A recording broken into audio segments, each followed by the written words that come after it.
আল্লাহ জিজ্ঞাসা করবেন, তোমার হাতে একটা ইহুদি পণ্য তোমার বাসায়, তোমার টয়লেটে, তোমার বেডরুমে, তোমার প্রত্যেকটা জায়গা, কখনো সাবানের নামে, কখনো শ্যাম্পুর নামে, কখনো লোশনের নামে, কখনো চকলেটের নামে, কখনো ড্রিঙ্কসের নামে, কখনো রেস্টুরেন্টের ফাস্টফুডের নামে, তোমার বাসার প্রতিটা কক্ষে কক্ষে, প্রতিটা টয়লেটে তাদের পণ্যগুলো শোভা পেয়েছে।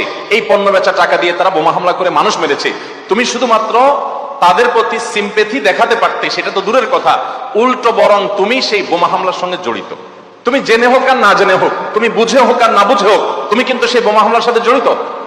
প্রতিদিন তুমি চাঁদা দিচ্ছ ফিলিস্তিনের মানুষকে হত্যা করবার জন্য। আল্লাহ এই কথা বলবেন? এই কথা বলার যথেষ্ট সুযোগ আছে? প্রতিদিন আপনি চাঁদা দিচ্ছেন। আমি একটা পেস্ট কিনতেছি না, আমি একটা বোমা হামলার জন্য টাকা ইনভেস্ট করছি বা চাঁদা দিচ্ছি। প্রতিদিন বাংলাদেশের প্রত্যেকটা মানুষের কাছ থেকে, প্রতিটা মানুষের ঘর থেকে ওরা চাঁদা তুলে নিয়ে যাচ্ছে।